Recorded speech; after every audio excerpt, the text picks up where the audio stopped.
అష్టమి తిథి నాడు ప్రయాణాలు చేయరాదు అని అంటూ ఉంటారు. ఇలా తిథులలో ప్రయాణాలను నిషేధించే తిథులు కూడా ఉంటాయా?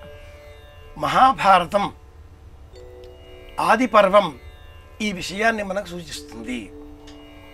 పాండవులు నెమ్మదిగా వారి యొక్క ప్రావీణ్యాలను పెంచుకుంటున్నారు, స్కిల్స్ డెవలప్ చేసుకుంటున్నారు అని చెప్పాలి. మనం జీవితంలో ఏదైనా పొందాలి అనుకున్నప్పుడు రేస్లో ఉంటాం. ఒక వ్యక్తితో మనం పరుగు పందెంలో ఉన్నప్పుడు మనం ఆ వ్యక్తిని ఓడించాలి అనే ప్రయత్నం చేస్తే ఎప్పుడు రెండవ వాడిగానే మిగిలిపోతాం. పరిగెత్తి అతడిని ఓడించాలి అనే ప్రయత్నం చేస్తున్నప్పుడు అతడు మనకంటే ముందు ఉంటాడు, మనం వెనక ఉంటాం.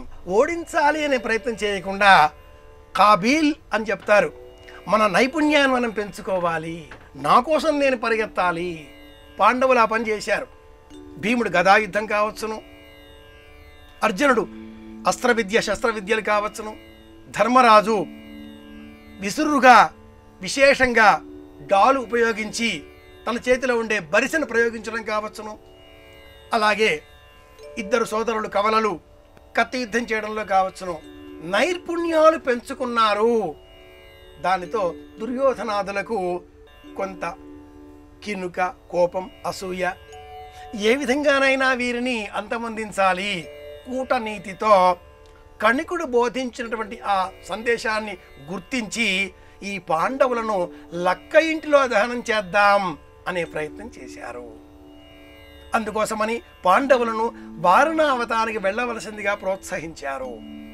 పాండవులు ఆ వారణావతానికి ప్రయాణం చేసినటువంటి తిథి అష్టమి తిథి.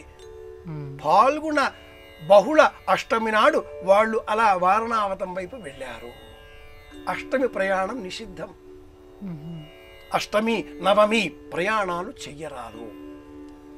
ఏ నవమి నాడు రామచంద్రమూర్తికి పట్టాభిషేకం చేద్దాం అనుకున్నారో ఆ నవమి నాడు రామచంద్రమూర్తి, ఇది రామాయణం, అది భారతం. అష్టమి భారతం, నవమి రామాయణం.